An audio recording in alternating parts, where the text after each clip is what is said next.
नमो ओम विष्णुपादाय कृष्णपृष्ठाय भूतले श्रीमते भक्ति वेदांता स्वामिनिते नामिने।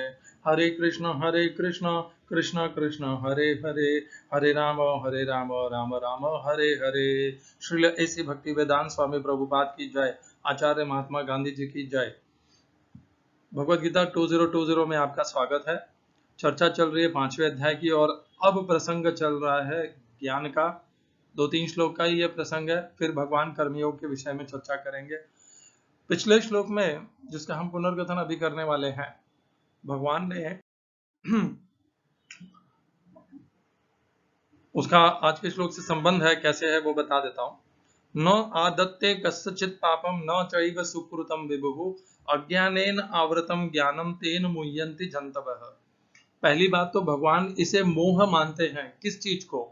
जब मनुष्य यह समझता है कि भगवान उसके पाप और पुण्य को ग्रहण करते हैं, स्वीकार करते हैं, तो वह यह मनुष्य का मोह है, भगवान इसको कहते हैं। क्योंकि भगवान ऐसा कुछ भी नहीं करते। न आदत्य, आदत्य शब्द का अर्थ है स्वीकार करते हैं। भगवान न तो किसी का पाप और न पुण्य दोनों ही स्वीकार नहीं करते। भगवान को उसकी कोई आवश्यकता ही नहीं है। भगवान हमारे देने से परिपूर्ण होंगे है ऐसा है नहीं, वे सदैव परिपूर्ण ही हैं। ये जो हम कर्म करते हैं, पाप और पुण्य, ये हम स्वयं के उद्धार के लिए करते हैं, भगवान के लिए नहीं करते हैं। अपने उद्धार के लिए या अपने विनाश के लिए हम पाप या पुण्य करते हैं। पुण्य से हमारी आध्यात्मिक प्रगति नहीं होती है, परंतु पुण्य कर्म करने से यज्ञ दान तपक्रिय न त्याज्यम कार्यमेव तद, क्योंकि यज्ञो दानम तपश्चैव पावनानि मनुष्य नाम, इनसे हम पवित्र होते हैं। जब हम पुण्य कर्म करते हैं, यज्ञ दान और तब इनसे हम में पवित्रता आती है। पवित्रता आने से ही हमारे भीतर अध्यात्म की, भक्ति की, कर्म योग की और ज्ञान योग की वृद्धि होती है। और दूसरी पंक्ति में भगवान कहते हैं अज्ञानेन आवृतम ज्ञानम तेन मुह्यन्ति जन्तवः। भगवान ये नहीं कहते कि मनुष्य में ज्ञान नहीं है और ज्ञान उन्हें दिया जाएगा, ऐसा नहीं कहते भगवान। भगवान स्पष्ट कह रहे हैं कि ज्ञान उनके भीतर है, परंतु वह ज्ञान अज्ञान से ढका हुआ है। और वह अज्ञान क्या है? वह अज्ञान, उस अज्ञान के कारण ही मोह हो रहा है। अज्ञानेन आवृतम ज्ञानम, तेन शब्द अति महत्वपूर्ण है। उस अज्ञान के कारण ही मनुष्य मोहित रहता है। तो ज्ञान हमारे भीतर है। हम भी भगवान के समान तो शब्द नहीं कहना चाहिए, परंतु एक लघु अंश में हम भी भगवान के जैसे सच्चिदानंद हैं। जीवात्मा भी सत चित्त आनंद, चित्त शब्द का अर्थ है पूर्ण ज्ञानवान। ज्ञान है हमारे भीतर, परंतु अज्ञान से वह ढका हुआ है और उसी के कारण, उस अज्ञान के कारण हमें मोह है। इसी को अब भगवान अगले श्लोक में और विस्तार से कहने वाले हैं। तो जो 5वें अध्याय के 15वें श्लोक की दूसरी पंक्ति है, अज्ञान ने ज्ञान को ढक रखा है, इसी को भगवान 5वें अध्याय के 16वें श्लोक में अब और विस्तार से चर्चा करेंगे। ज्ञानेन तु तद अज्ञानम येषाम नाशिनम आत्मनः तेषाम आदित्यवत् ज्ञानम प्रकाशयति तत्परम। हिंदी अनुवाद गीता यथारूप श्रील प्रभुपाद। किंतु जब कोई उस ज्ञान से प्रबुद्ध होता है जिससे अविद्या का विनाश होता है, तो उसके ज्ञान से सब कुछ उसी तरह प्रकट हो जाता है जैसे दिन में सूर्य से सारी वस्तुएं प्रकाशित हो जाती हैं। English translation Gita as it is Swami Prabhupada. When, however, one is enlightened with the knowledge by which nescience is destroyed, then his knowledge reveals everything. As the sunlight lights up everything. आगे का मुझे दिख नहीं रहा है अभी। इस श्लोक में प्रयोग किए गए संस्कृत शब्दों के अर्थ हैं ज्ञानेन, ज्ञान से, तू, लेकिन, तद, उस, वह, अज्ञानम, उस अविद्या को, येषाम,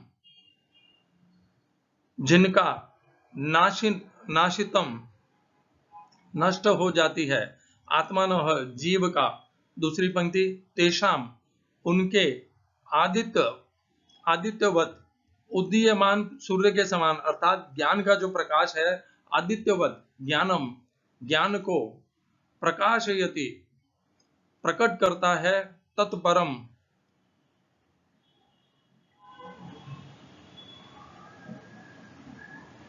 तत्परम कृष्ण भावनामृत को प्रकाशित करता है। ठीक है, प्रभुवाद का शब्द का अनुवाद है। यहाँ पर परम शब्द का अर्थ है, परम तो भक्ति नहीं होती है, परम तो परमात्मा ही होते हैं, परम तो परम धाम ही होता है, परम तो परम श्रेष्ठ ही होता है। तो प्रकाश यति तत्परम, उस परम को बता देता है। इस श्लोक का तात्पर्य श्रीमद् गीता यथारूप से स्वामी प्रभुपाद द्वारा, जो लोग कृष्ण को भूल गए हैं वे निश्चित रूप से मोहग्रस्त होते हैं, किंतु जो कृष्ण भावना भावित हैं वे नहीं होते। श्रीमद् भगवद गीता में कहा गया है, सर्वम ज्ञान प्लवेनैव ज्ञानिन ज्ञानाग्नि सर्वकर्माणि तथा न ही ज्ञानेन सदृशम। ज्ञान सदैव सम्मानीय है, और यह वह ज्ञान क्या है? श्री कृष्ण के प्रति आत्मसमर्पण करने पर ही पूर्ण ज्ञान प्राप्त होता है। जैसा कि गीता में 7वें अध्याय के 19वें श्लोक में ही कहा गया है, बहु नाम जन्म नामन्ते ज्ञानवान माम प्रपद्यते। अनेकानेक जन्म बीत जाने पर ही पूर्ण ज्ञान प्राप्त करके मनुष्य कृष्ण की शरण में जाता है, अथवा जब उसे कृष्ण भावनामृत प्राप्त होता है तो उसे सब कुछ प्रकट होने लगता है। जिस प्रकार सूर्योदय होने पर सारी वस्तुएं दिखने लगती है, जीव नाना प्रकार से मोहग्रस्त होता है। उदाहरणार्थ, जब वह अपने को ईश्वर मानने लगता है तो वह अविद्या के पाप में जा गिरता है। यदि जीव ईश्वर है तो वह अविद्या से कैसे मोहग्रस्त हो सकता है? क्या ईश्वर अविद्या से मोहग्रस्त होता है? यदि ऐसा हो सकता है तो फिर अविद्या या शैतान ईश्वर से बड़ा है। वास्तविक ज्ञान उसी से प्राप्त हो सकता है जो पूर्णतः कृष्ण भावना भावित है। अतः ऐसे ही प्रामाणिक गुरु की खोज करनी होती है और उसी से सीखना होता है कि कृष्ण भावनामृत क्या है, क्योंकि कृष्ण भावनामृत से सारी अविद्या उसी प्रकार दूर हो जाती है जिस प्रकार सूर्य से अंधकार दूर होता है। भले ही किसी व्यक्ति को इसका पूरा ज्ञान हो कि वह शरीर नहीं अपितु इससे परे है, तो भी हो सकता है कि वह आत्मा तथा परमात्मा में अंतर न कर पाए, किंतु यदि वह पूर्ण प्रामाणिक कृष्ण भावना भावित गुरु की शरण ग्रहण करता है तो वह सब कुछ जान सकता है। ईश्वर के प्रतिनिधि से भेंट होने पर ही ईश्वर तथा ईश्वर के साथ अपने संबंध की सही सही जाना जा सकता है। ईश्वर का प्रतिनिधि कभी भी अपने आप को ईश्वर नहीं कहता, यद्यपि उसका सम्मान ईश्वर की ही भांति किया जाता है, क्योंकि उसे ईश्वर का ज्ञान होता है। मनुष्य को ईश्वर और जीव के अंतर को समझना होता है। अतः भगवान कृष्ण ने द्वितीय अध्याय में दूसरे अध्याय के 12वें श्लोक में यह कहा कि प्रत्येक जीव व्यष्टि है और भगवान भी व्यष्टि है। ये सब भूतकाल में व्यष्टि थे, संप्रति में भी व्यष्टि हैं और भविष्य में भी मुक्त होने पर भी व्यष्टि बने रहेंगे। रात्रि के समय अंधकार में हमें प्रत्येक वस्तु एक सी दिखती है, किंतु दिन में सूर्य के उदय होने पर सारी वस्तुएं अपने अपने वास्तविक स्वरूप में दिखती हैं। आध्यात्मिक जीवन में व्यष्टि की पहचान ही वास्तविक ज्ञान है। हरे कृष्णा। ओम अज्ञानतिमिरन्धस्य ज्ञानाञ्जनशलाकया चक्षुरुन्मीलितं येन तस्मै श्री गुरुवे नमः। एकम शास्त्रम देवकी पुत्र गीतम, एक ही शास्त्र श्रीमद् भगवद गीता। एको देवो देवकी पुत्र एव, एक ही भगवान श्री कृष्ण। एको मंत्र तस्य नामानि यानि, एक ही मंत्र भगवान श्री कृष्ण के नाम का महामंत्र। हरे कृष्ण कृष्ण कृष्ण हरे हरे, हरे राम राम राम हरे हरे। कर्मापेकम तस्य देवस्य सेवा, अपने कर्मों के द्वारा नित्य भगवान श्री कृष्ण की सेवा। ज्ञानेन, ज्ञान से तू, तद अज्ञानम, उस अज्ञान को, येषाम, जिन्होंने नाशितम, नष्ट कर लिया है, आत्मानः, जिन जीवों ने, तेषाम, उनके, आदित्यवत, उस सूर्य के भांति दिव्य प्रकाशमान ज्ञान के द्वारा, प्रकाशयति तत्परम, सब कुछ और भगवान का पूर्ण धाम, भगवान परम परमात्मा सब कुछ प्रकाशमान हो जाते हैं। यह है इस श्लोक का तात्पर्य। पिछले श्लोक से अब इसको हम जोड़ेंगे। पिछले श्लोक में भगवान ने कहा, अज्ञानेन आवृतम ज्ञानम तेन मुह्यन्ति जन्तवः। और पिछले श्लोक की चर्चा करते समय हमने पुनर्कथन किया था, तब हमने देखा था भगवान ने ये नहीं कहा कि ज्ञान तुम्हारे पास नहीं है, ऐसा नहीं कहा भगवान ने। भगवान ने यह भी नहीं कहा कि ज्ञान गुरु देंगे, मतलब तुम्हारे पास पहले नहीं था और अब गुरु ज्ञान देंगे तभी तुम्हें प्राप्त होगा, ऐसा नहीं कहा। जो चौथे अध्याय का 34वां श्लोक है उसमें भी भगवान क्या कहते हैं, तद्विद्धि प्रणिपातेन परिप्रश्नेन सेवया उपदेक्षन्ति ते ज्ञानम ज्ञानिनम तत्त्वदर्शिनः। भगवान कहते हैं वे तुम्हें ज्ञान के बारे में उपदेश देंगे। ये नहीं कहते कि ज्ञान अपने आप में ही दे देंगे, ज्ञान तो हमारे भीतर रहता ही है। हम सच्चिदानंद स्वरूप हैं, भगवान के अंश रूप हैं। भगवान पूर्ण रूप सच्चिदानंद है और हम उनके अंश हैं, तो सच्चिदानंद तो हम हैं ही, परंतु हमारा ज्ञान जो है वह अज्ञान से ढका हुआ है, अज्ञान से। और वह अज्ञान किसके कारण है, हमारी कामनाओं के कारण। तीसरे अध्याय में आया था 39वें श्लोक में, आवृतम ज्ञानम एतेन ज्ञानिनो नित्य वैरिणा काम रूपेण कौन्तेय दुष्पूरेण अनलेन च। आवृतम ज्ञानम एतेन ज्ञानिनो नित्य वैरिणा, इस काम ने ज्ञानियों का भी ज्ञानियों के ज्ञान को भी ढक रखा है। और यह काम अत्यंत कभी भी शांत न होने वाला है। दुष्पूरेणा अनलेन च, अग्नि के भांति सदैव प्रज्वलित रहता है। हमारी कामनाएं इतनी रहती है और उन कामना के कारण ही हमारे में अज्ञान रहता है। अब भगवान क्या कहते हैं, कैसे इस भगवान ने पिछले श्लोक में यह कह दिया था कि ज्ञान हमारा स्वरूप है, ज्ञानवान होना। फिर भगवान ने कहा कि वह जो ज्ञानवान स्वरूप है, वह जो ज्ञान है, वह अज्ञान से ढका हुआ है। अब इस श्लोक में भगवान बता रहे हैं कि कैसे वो जो ज्ञान को अज्ञान ने ढक रखा है उसको किस प्रकार से नष्ट किया जाए। भगवान ने इसमें ये नहीं कहा कि तुम ये करो वो करो, ऐसा कुछ नहीं कहा। भगवान ने बताया कि ये जो अज्ञान है ये ज्ञान से ही नष्ट हो सकता है और किसी माध्यम से नष्ट नहीं हो सकता। ज्ञानेन तु अज्ञानम, ज्ञान से अज्ञान नष्ट होगा और कोई माध्यम नहीं है और कोई यत्न नहीं है। ज्ञान को प्राप्त करना होगा, क्योंकि ज्ञान से ही अज्ञान का नाश होता है। हम हमारे व्यावहारिक जगत में भी देखेंगे, यदि हमें ज्ञान नहीं है किसी चीज का तो हमें वो ज्ञान अपने भीतर लेना पड़ेगा। मान लीजिए मैंने सोचा कि चलो मुझे साइकिल बनाना है, तो साइकिल बनाना मुझे नहीं आता तो मुझे वह सीखना पड़ेगा। जब तक मुझे साइकिल बनाना नहीं आएगा तब तक मैं साइकिल नहीं बना पाऊंगा। मैं सोचता हूँ मुझे कपड़े की सिलाई करनी है, परंतु जब तक मुझे सिलाई मशीन चलानी नहीं आती तब तक मैं सिलाई नहीं कर पाऊंगा। तो जब हमें कुछ जानना है, हमें कुछ करना है, तो हमें उसका ज्ञान प्राप्त करना होता है, तभी हम वह काम सफलता से कर पाते हैं। उसी प्रकार जब हम ज्ञान को प्राप्त करते हैं, आध्यात्मिक ज्ञान को, तभी हम अपने अज्ञान को हटा सकते हैं। यह है पहली पंक्ति का सार कि ज्ञान के माध्यम से ही उसे हटाया जा सकता है। तो यह ज्ञान कैसे मिलेगा, उसका भगवान ने कहा था चौथे अध्याय के 34वें श्लोक में। इस ज्ञान को प्राप्त करने के लिए जिन ज्ञानी तत्वदर्शी हैं उनके पास जा करके उन्हें प्रणाम करो, उनकी सेवा करो, फिर विनम्रता पूर्वक उनसे प्रश्न करो। वे ज्ञानी बहुत दयालु हैं, वे तुम्हें निश्चित प्रकार से उपदेश देंगे। उपदेक्षन्ति ते ज्ञानम, वे ज्ञान का उपदेश देंगे। प्रभुपाद ने वहां पर उपदेश को भी, उपदेक्षन्ति को भी दीक्षा में लिख दिया है। उसका अर्थ भगवान ने ऐसा अर्थ दिया नहीं है। इस श्लोक के तात्पर्य में भी 5वें अध्याय के 16वें में प्रभुपाद ने गुरु दीक्षा और वह एक माध्यम बताया है। मैं ये नहीं कहता कि आप गुरु स्वीकार मत करिए, प्रामाणिक गुरु स्वीकार कीजिए, अच्छा है, गुरु आपको नियंत्रित रखेगा, आपका मार्गदर्शन करेगा, किंतु गुरु के ऊपर असाधारण रूप से अपना पूरा उत्तरदायित्व मत सौंप दीजिए, क्योंकि गुरु के कर देगा ऐसे नहीं होगा। प्रयत्न आपको ही करना होगा, आपको ही अपने अज्ञान को दूर करना होगा, आपको ही ज्ञान प्राप्त करना होगा। गुरु केवल मार्गदर्शन कर सकता है, उपदेश दे सकता है। उस ज्ञान को विज्ञान में परिवर्तित करना, उस ज्ञान को अनुभव करना, यह हमारी स्वयं का अनुष्ठान है, हमारी स्वयं की अनुसंधान है, अनुष्ठान है, दोनों ही है।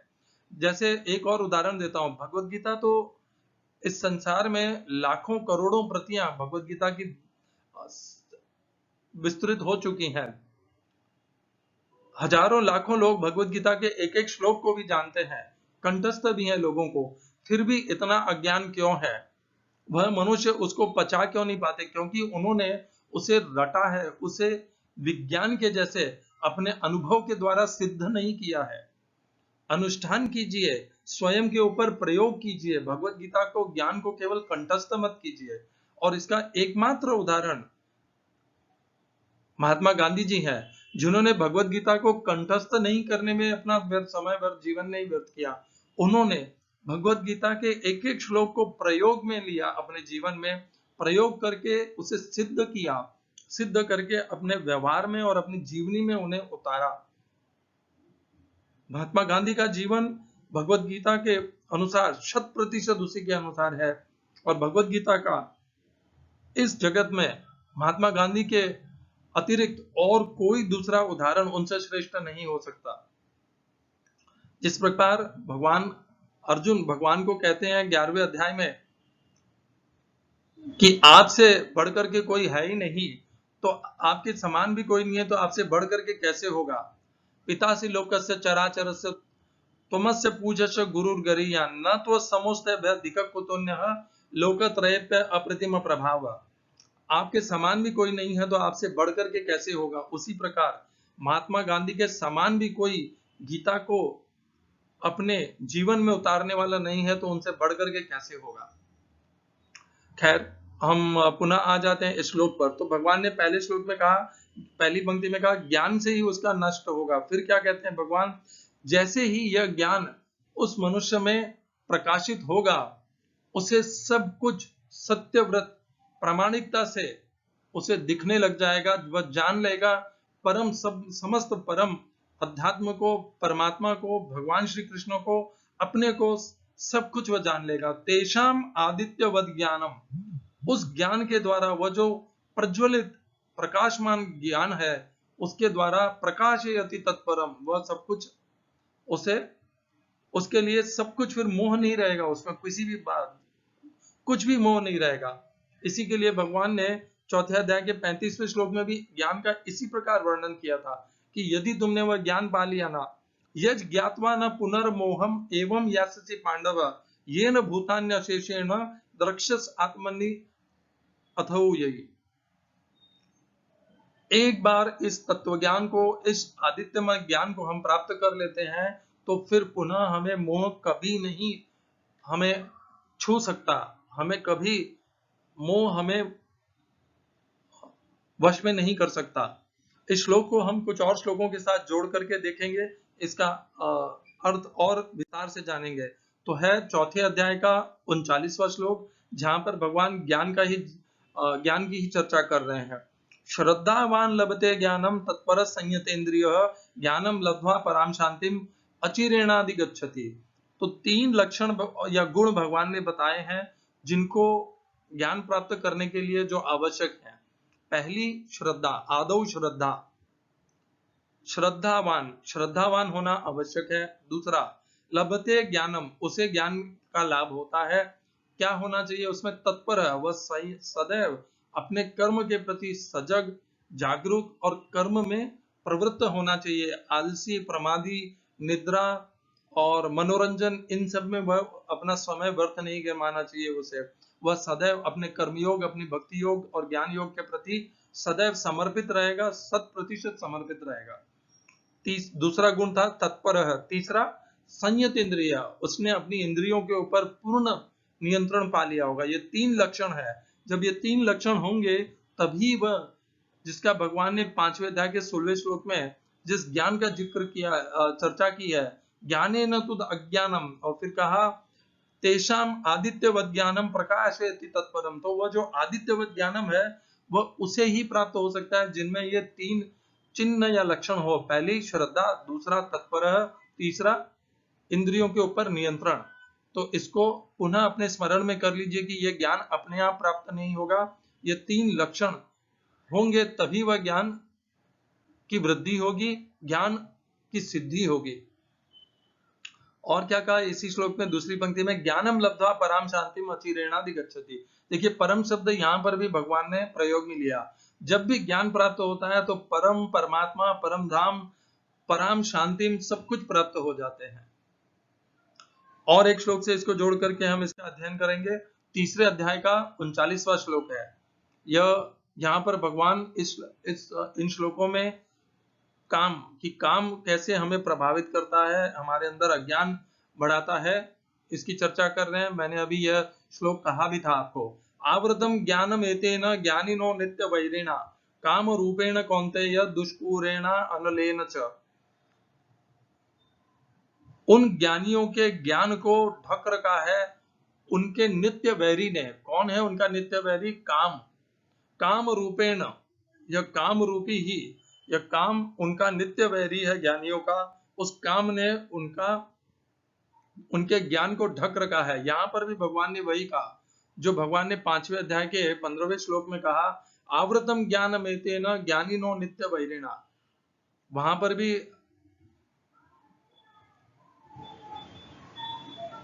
आवृतम ज्ञानमेतेन नहीं, अज्ञानेन आवृतम ज्ञानम तेन मुह्यन्ति जन्तवः। यह है 5वें अध्याय के 15वें श्लोक की दूसरी पंक्ति। और यहाँ पर भी भगवान ने वही कहा, आवृतम ज्ञानमेतेन। तो ज्ञान हमारे भीतर है, वह अज्ञान से ढका हुआ है, वह अज्ञान कामनाओं के द्वारा उत्पन्न होता है। इसके अगले श्लोक में भगवान कहते हैं, इंद्रियाणि मनोबुद्धि ही अस्याधिष्ठान मुच्यते एतैर्विमोहयत्येष ज्ञानमावृत्य देहिनम्।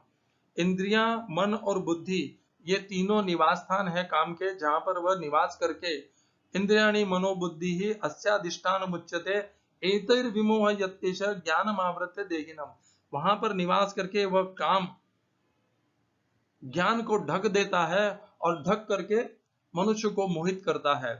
तो हमने ये सब श्लोक जोड़ करके क्या हमने समझा कि मनुष्य वास्तविक में ज्ञानवान है, परंतु उसका वह ज्ञान अज्ञान से ढका हुआ है। वह अज्ञान कामनाओं के कारण अज्ञान हमारे भीतर निवास बनाता है और अज्ञान कामनाओं से उत्पन्न होता है और अज्ञान उत्पन्न होकर के हमें मोहित कर देता है।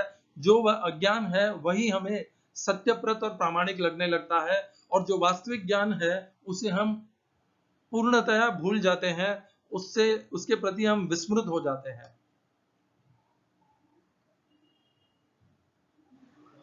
एक और श्लोक को इसमें जोड़ेंगे कि भगवान ने जहां पर यह बताया कि यह ज्ञान कैसे मिलेगा, ज्ञान पाने के लक्षण तो भगवान ने बताए थे चौथे अध्याय के 39वें श्लोक में, श्रद्धावान लभते ज्ञानम। एक और श्लोक है 10वें अध्याय का 11वां श्लोक, जिसमें भगवान बताते हैं कि यह ज्ञान कैसे प्राप्त होता है। तेषामेवानुकंपार्थम अहम अज्ञान जन्तमः नाशयाम्यात्म भावस्तः ज्ञान दीपेन भास्वताः। भगवान जिनके ऊपर विशेष कृपा करते हैं, वे कृपा करके भगवान उनके हृदय में उपस्थित, हम सबके हृदय में भगवान उपस्थित रहते हैं और भगवान कहते हैं कि मैं उनके ऊपर विशेष कृपा करके उनके हृदय में स्थित हो करके वहां पर ज्ञान रूपी दीपक को प्रज्वलित करके भास्वताः अहम अज्ञान जमतमः, अज्ञान से रूपी जो अंधकार है उसको नाश कर देता हूं। तो हमारे भीतर यह जो अज्ञान रूपी अंधकार है इसको नाश करने का उत्तरदायित्व, अधिकार और सामर्थ्य यह भगवान में है और यह भगवान करते हैं। तो जिसका अज्ञान नष्ट हो गया है और जो ज्ञान में प्रकाशित हो गया है उसके ऊपर भगवान की विशेष कृपा है, क्योंकि भगवान स्वयं उसके हृदय में स्थित होकर के उसके भीतर हृदय में ज्ञान का दीपक प्रज्वलित करते हैं और उसी से उसका ज्ञान नष्ट करते हैं। जिस मनुष्य पर भगवान की इतनी कृपा है उस मनुष्य को हम किस प्रकार से उसको तिरस्कार कर सकते हैं, हम कैसे उसकी निंदा कर सकते हैं, कैसे उसे निम्न मान सकते हैं। जब इस्कॉन के माध्यम से बार बार यह कहा जाता है, बहु नाम जन्म नाम अंते ज्ञानवान माम प्रपद्यते वासुदेव सर्वमिति स महात्मा सुदुर्लभ। इस एक श्लोक का इस्कॉन ने इतना गलत अर्थ निकाला है कि आश्चर्य होता है। एक आध्यात्मिक संस्था अपने स्वयं की प्रसिद्धि के लिए कैसे दूसरे मार्ग के अनुयायियों का या दूसरे मार्ग का इतना बड़ा निंदा और तिरस्कार कर सकती है। भगवान ने क्या कहा उस श्लोक में, बहु नाम जन्म नाम अंते, बहुत अनेकों जन्मों के बाद में, बहु नाम जन्म नाम अंते ज्ञानवान माम प्रपद्यते, जो ज्ञानी होता है वह मेरी भक्ति करता है। कैसे भक्ति करता है यह फिर भगवान दूसरी पंक्ति में बताते हैं, वासुदेव सर्वमिति स महात्मा सुदुर्लभ है। वह यह मानता है कि सब कुछ भगवान है और सब कुछ भगवान में है, और ऐसा महात्मा दुर्लभ है इस धरती पे मिलना। इस्कॉन के जो भक्त अनुयायी गुरु हैं वो स्वयं का ही निंदा कर रहे हैं इसके माध्यम से। दूसरों की निंदा तो बाद में कर रहे हैं, वे पहले खुद की निंदा कर रहे हैं। क्या इस्कॉन के भक्त ये नहीं मानते कि वासुदेव सर्वमिति, कि सब कुछ वासुदेव है? वे नहीं मानते। यदि वे ऐसा मानते हैं तो उनमें और ज्ञानियों में क्या अंतर रह गया? कुछ भी नहीं। तो आप ज्ञानियों की क्यों निंदा कर रहे हैं? आप भी ज्ञानी हैं, इस्कॉन के भक्त भी ज्ञानी हैं। ज्ञानी वह है, भगवान ने ज्ञानी किसे कहा है? ज्ञानी वह है जो यह जान लेता है वासुदेव सर्वमिति स महात्मा सुदुर्लभ। ज्ञानी वही है जो भगवान सब कुछ है और सब कुछ भगवान से है, सब कुछ भगवान में स्थित है, उत्पत्ति है, स्थिति है और प्रलय है, सब कुछ भगवान के द्वारा होता है। जो यह जान लेता है वही ज्ञानी है। इस्कॉन के जो भक्त हैं जिन्होंने इस प्रकार भगवान श्री कृष्ण की शरण ग्रहण की है, उनकी भक्ति ग्रहण की है, वे भी पहले ज्ञानी ही हुए हैं, ज्ञानी हैं तभी आज वे भक्त बन पाए हैं। बहु नाम जन्म नाम अंते ज्ञानवान माम प्रपद्यते, वे पहले ज्ञानी थे अब भक्त हैं। पहले ज्ञानी थे तभी उन्हें भक्त होने का अधिकार प्राप्त हुआ है। यदि वे ज्ञानी नहीं होते तो वे कैसे भगवान की भक्ति कर ही नहीं पाते। तो ज्ञानी होना कोई बुराई नहीं है। ज्ञानी आपसे, जो ज्ञानी है वही आगे जाकर के भगवान का भक्त बनता है। बहु नाम जन्म नाम अंते ज्ञानवान माम प्रपद्यते वासुदेव सर्वमिति स महात्मा सुदुर्लभ। तो जो भगवान की भक्ति के मार्ग में लगा हुआ है, जो आज नहीं तो कल भगवान का भक्त बन जाएगा, उसका आप कैसे निंदा तिरस्कार कर सकते हैं? कैसे उसके मार्ग का भी तिरस्कार कर सकते हैं? यही मार्ग तो भगवान ने भगवत गीता में बताया है कि प्रारंभ में सभी मनुष्य नहीं मानेंगे, धीरे धीरे उसके अंदर ज्ञान की वृद्धि होगी। बहु नाम, और इस प्रकार ज्ञान को अपने भीतर अपनी योग साधना से सिद्ध करते हुए वह अंत में मेरा भक्त बन जाएगा, मुझे पहचान जाएगा। वासुदेव सर्वमिति, यह उसकी मति हो जाएगी। और यही मति इस्कॉन के भक्त और अनुयायियों में भी है। वो किससे घृणा कर रहे हैं, किसकी निंदा कर रहे हैं? वे अपने समकक्ष ज्ञानी भक्तों की ही निंदा कर रहे हैं। केवल वे इस्कॉन में नहीं है, वे भक्ति मार्ग को नहीं अपना रहे, वे भगवान के अर्चा विग्रह की सेवा नहीं कर रहे, और वे भगवान को पूरे ज्ञान रूप से उनकी भक्ति कर रहे हैं। तो क्या वे उनके इस्कॉन के भक्तों की निंदा के पात्र हो जाते हैं? नहीं। यह पाप कर्म मत कीजिए, यही निवेदन है। श्लोकों को अच्छे से समझने का प्रयत्न कीजिए। आप केवल किसी ने कह दिया तो वह सुन करके उसको आंख बंद करके मत अपना लीजिए। खैर, हम पुनः अपने श्लोक पर आ जाते हैं। 5वें अध्याय का 16वां श्लोक। इस संसार में अनेकों रूप से अज्ञान और मोह छाया हुआ है, और भगवत गीता 2020 का एकमात्र प्रयोजन और उद्देश्य एक ही है कि समस्त अज्ञान और जो गलत प्रचलन चल रहा है, भगवत गीता को जो गलत तात्पर्य निकाल रखा है, गलत अनुवाद हो रखा है, उन सबको हटा देना, उनको सबको नाश कर देना, और जो सच्चा भगवत गीता का ज्ञान है प्रामाणिक कर देना, उसको उसकी पुष्टि करके उसे मनुष्य समुदाय को प्रदान करना। तो आज की श्लोक संख्या 5वें अध्याय का 16वां श्लोक। ज्ञानेन तु तद अज्ञानम येषाम नाशितम आत्मनः तेषाम आदित्यवत् ज्ञानम प्रकाशयति तत्परम। तो वह ज्ञान के द्वारा ही उस अज्ञान का नाश होता है। उस ज्ञान रूपी दीपक को स्वयं हमारे हृदय में भगवान जो स्थित है वे उसे प्रकाशमान करते हैं। कब प्रकाशमान करते हैं? जब हमारे अंदर हम दृढ़ता पूर्वक कर्मयोग, भक्ति योग या ज्ञान योग में साधना करते हैं, सिद्धि करते हैं, हमारे अंदर श्रद्धा होती है, श्रद्धावान लभते ज्ञानम, तत्पर रहते हैं हम सदैव अपने कर्मयोग, भक्ति योग और ज्ञान योग के प्रति, और संयत इंद्रिय रहते हैं, हमने अपनी इंद्रियों पे पूर्ण नियंत्रण कर लिया है। जब ये 3 लक्षण होंगे तभी भगवान हमारे भीतर में जो स्थित हैं वे वहां पर ज्ञान रूपी दीपक को प्रज्वलित करके हमारा समस्त अज्ञान का नाश कर देंगे। उसका माध्यम गुरु भी बन सकते हैं, दीक्षा गुरु भी बन सकते हैं, या आप जिनके ऊपर भी आपकी निष्ठा हो, श्रद्धा हो, वे भी बन सकते हैं। इस श्लोक को अपनाइए, इस बात को स्मरण रखिए कि आप अज्ञानी नहीं हैं। ज्ञान हमारा स्वरूप है, हमारा ज्ञान हमारी कामनाओं के कारण अज्ञान ने ढक रखा है। जैसे जैसे जिस मात्रा में हम अपनी कामनाएं कम करेंगे उसी मात्रा में हमारा अज्ञान और मोह कम होता जाएगा और हमारे भीतर ज्ञान रूपी दीपक प्रज्वलित होता जाएगा, उसका प्रकाश फैलता जाएगा। यही 14वें अध्याय में भी भगवान ने कहा है कि जैसे जैसे मनुष्य की सात्विकता बढ़ती है उसे ज्ञान प्राप्त होने लग जाता है। हरे कृष्णा। श्रील एसी भक्ति वेदांत स्वामी प्रभुपाद की जय, आचार्य महात्मा गांधी जी की जय। मैं इस्कॉन को एक बहुत अच्छी प्रामाणिक संस्था अध्यात्म की मानता हूं। मेरा इस्कॉन के कुछ अर्थों के ऊपर मैं टिप्पणियां कर देता हूं। इसका यह अर्थ नहीं है कि मैं इस्कॉन की निंदा करना चाहता हूं, नहीं, मैं केवल सुधार करना चाहता हूं। कहीं कहीं पर किसी कारणवश कैसे हुआ मुझे नहीं पता, पर वह त्रुटि आ गई है उसमें। उस त्रुटि को सुधारना यह इस्कॉन के हाथ में है, मैं तो केवल बता सकता हूं। हरे कृष्णा। श्रील एसी भक्ति वेदांत स्वामी प्रभुपाद की जय।